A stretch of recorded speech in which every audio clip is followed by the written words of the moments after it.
Hi everybody, this is Khalil with Asian Engine Parts. Today I'm going to be talking about our really awesome product, which is a replacement seal for the VVTs on Subarus that tend to go bad and leak oil.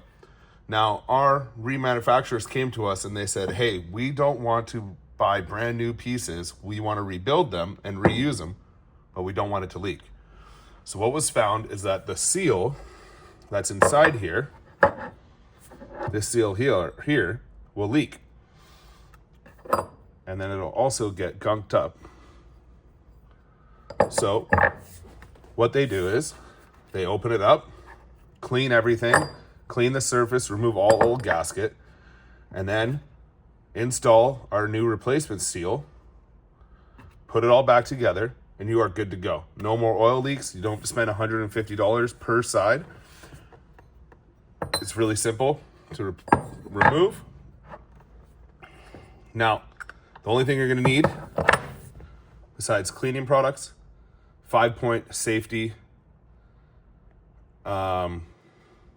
socket. So there you have it. Super simple. Open them up, clean them out, replace the seal. We have these in stock. We look forward to hearing how your rebuild goes. Thank you so much.